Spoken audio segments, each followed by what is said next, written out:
Welcome to Forced Vibrations Session 2.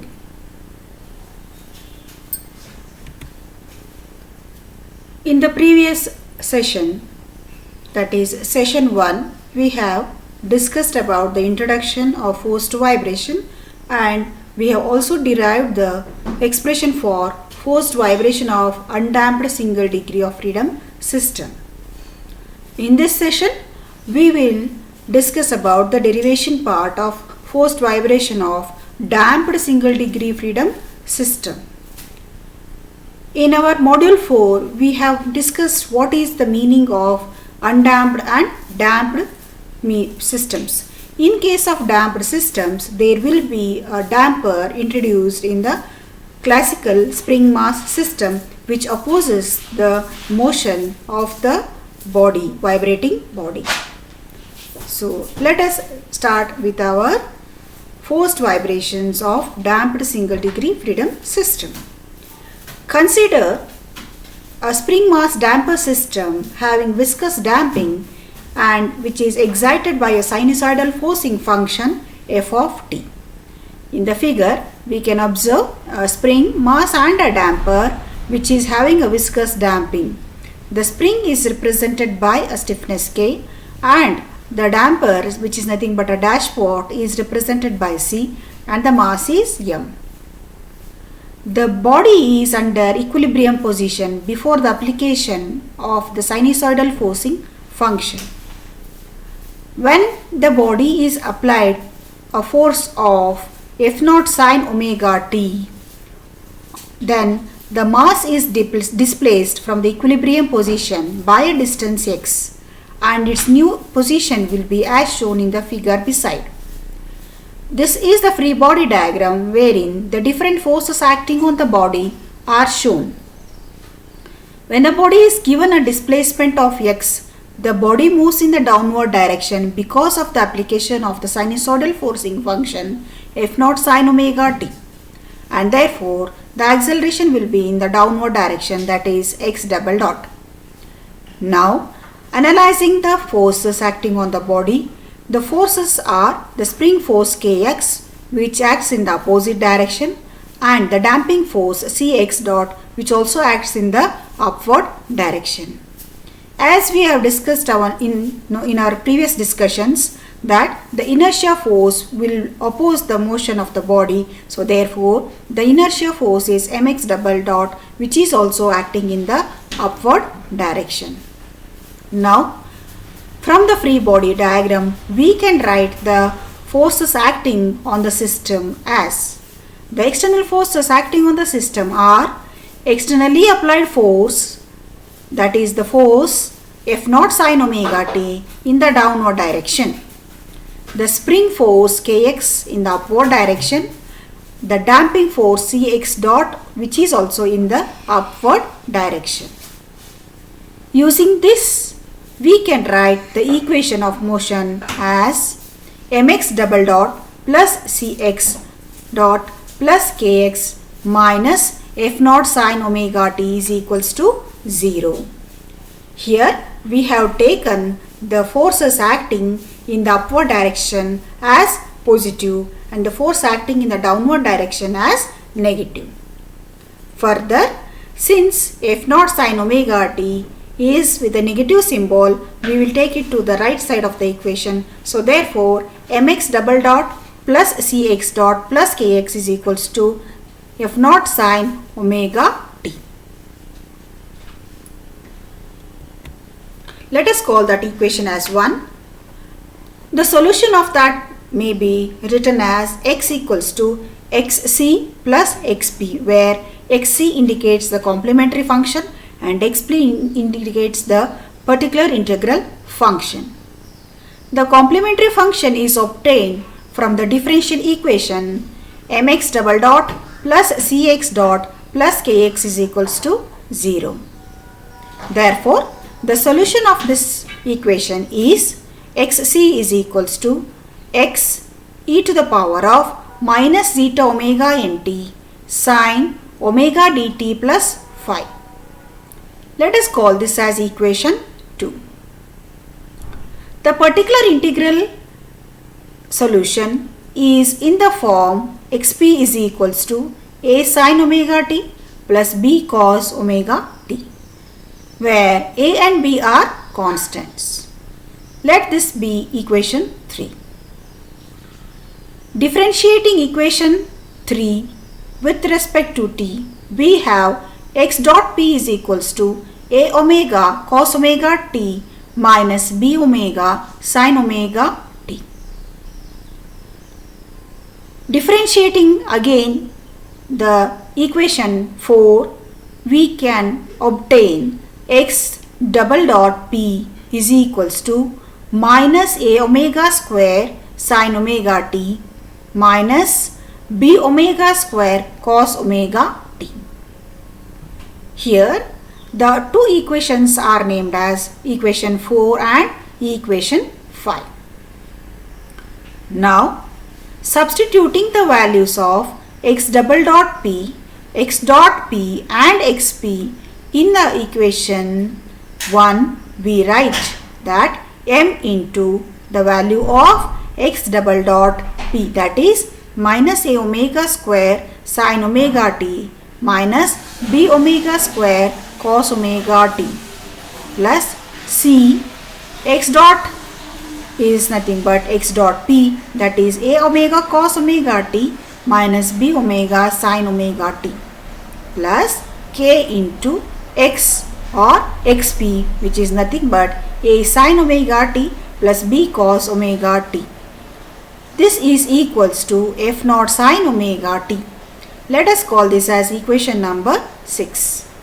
Now equation 6 can be written as opening all the brackets and multiplying with each other, we get minus m a omega square sin omega t minus b omega square cos of sin omega t is taken here along with k. So therefore we have minus b omega c sin omega t. So the sin terms all are arranged together and ka sin omega t. So the first sin term, second sin term and third sin term are all arranged together, minus again minus b omega square cos omega t is multiplied with m and minus into this function is nothing but c into a cos omega t. So ca cos omega t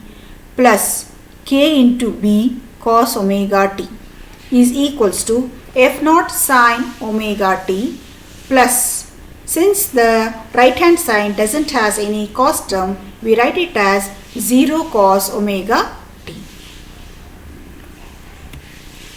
Equating the coefficients of sin omega t and cos omega t on both the sides of the equation, we obtain equation 7 and 8 as below. Minus m a omega square minus b omega c plus ka is equals to f naught, and the another equation is minus m omega square b plus ca omega plus k into b is equals to 0. These are the equations that we obtain after equating RHS with LHS. From equation 8 we can write that since b is common in the two terms, so therefore we can write it as b into k minus m omega square is equals to c omega a, and we can write from equation 7 as a is equals to minus b k minus m omega square divided by c omega. So let us call this as equation number 9. Here the equation 8 is obtained, and here from this equation we can write the value of a as b into k minus m omega square divided by c omega. Let us call this as equation 9.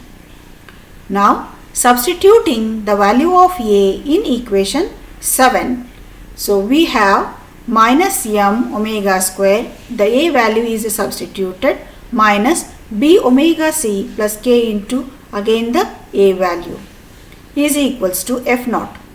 So the equation is further simplified by opening the bracket. So we have in this equation the b term are together here. So therefore k minus m omega square into m omega square is taken inside minus m omega square into b is nothing but omega square into c square, and the b is taken outside, minus k into k minus m omega square into k divided by c omega. Now all the terms are having a common denominator c omega is equated to f naught.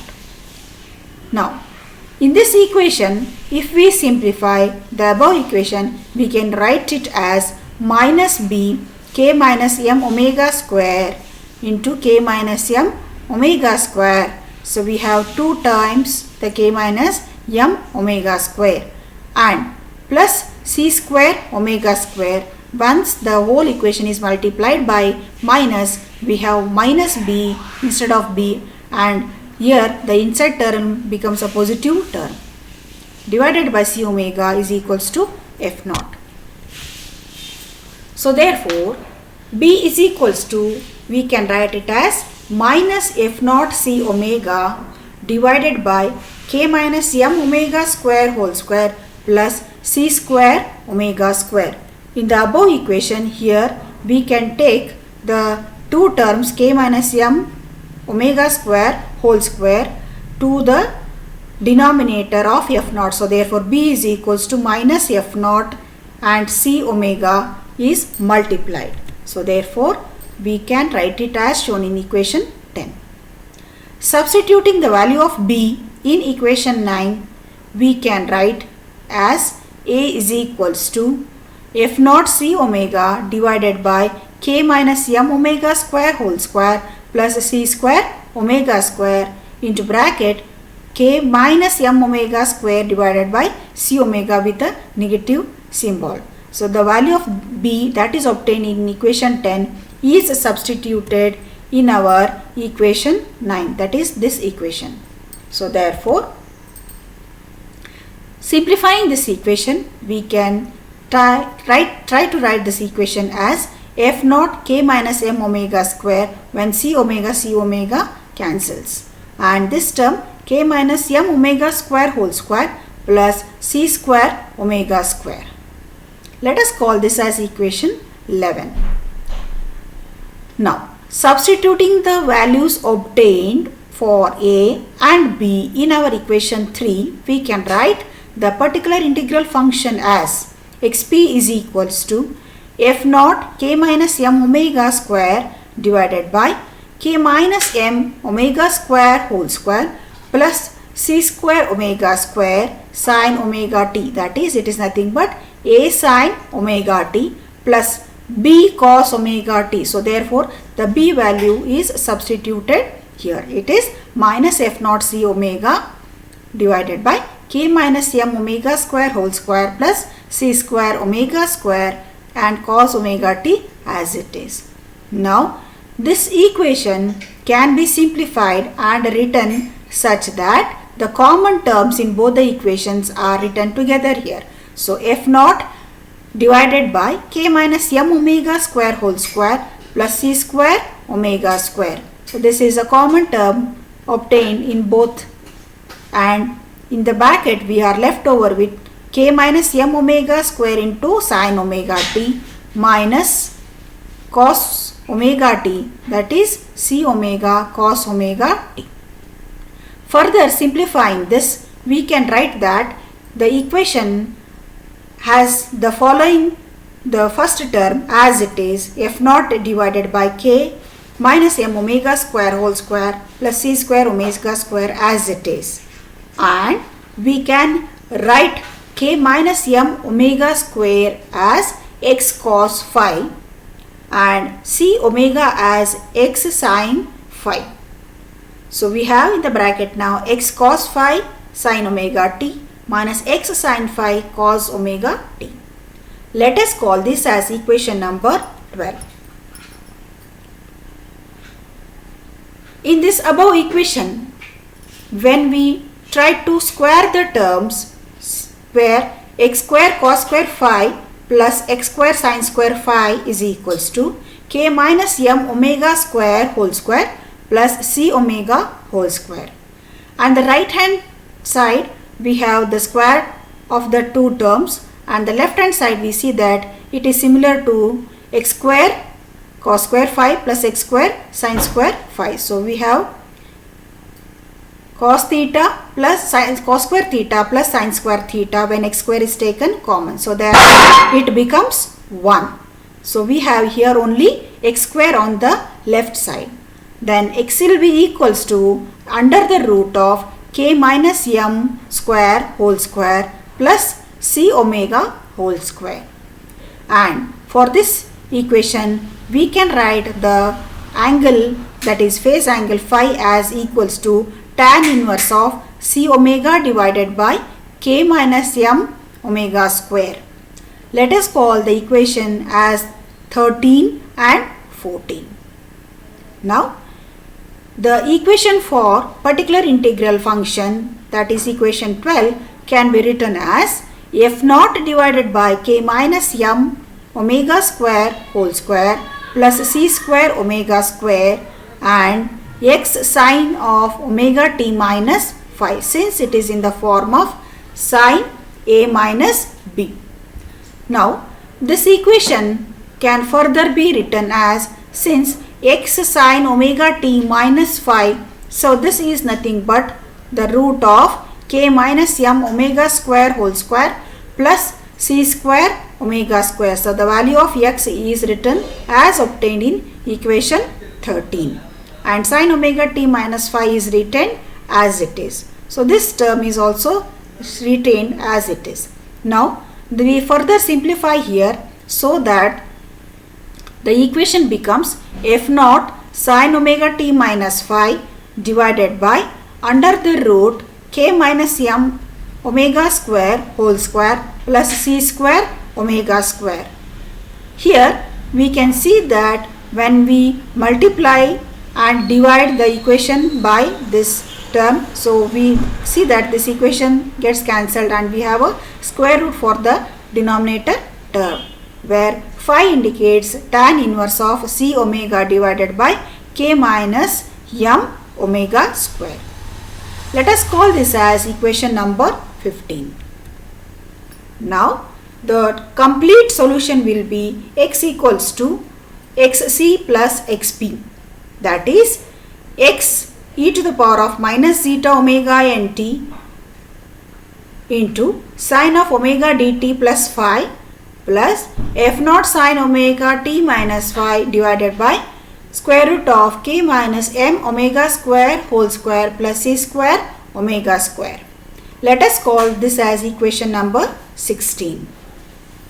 When the complementary function dies out, so we have the equation as x is equals to f naught sine of omega t minus phi divided by square root of k minus m omega square whole square plus c square omega square, that is only the second term will be remaining.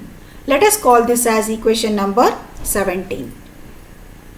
Here f naught divided by square root of k minus m omega square whole square plus c square omega square is nothing but it is the amplitude, and omega is the circular frequency. So therefore the equation of displacement can be written in terms of maximum displacement of vibration as x max is equals to f naught divided by square root of k minus m omega square whole square plus c square omega square. So this is the equation for maximum displacement in case of forced vibration of damped single degree of freedom. So let us call this as equation number 18. Now dividing the numerator and denominator by k on the right hand side of the equation 18, we have x max is equals to f naught by k in the numerator, and also in the denominator we have under the root k minus m omega square whole square divided by k square plus c square omega square divided by k square. After simplification, we can write that f naught by k divided by square root of 1 minus m by k omega square whole square plus c by k omega whole square. Since c square and k square are written under the same term, they are written as c by k whole square. Now we know that the value of m by k is nothing but omega by omega n. So therefore, substituting the value of m by k as omega by omega n and substituting f naught by k as x naught and substituting the value of c as 2m omega n, we can write the equation as x naught divided by square root of 1 minus omega square divided by omega n square whole square plus 2m omega n zeta omega divided by k whole square. So these equations we have already discussed in our module 4. So based upon the value of the zeta, that is the damping factor.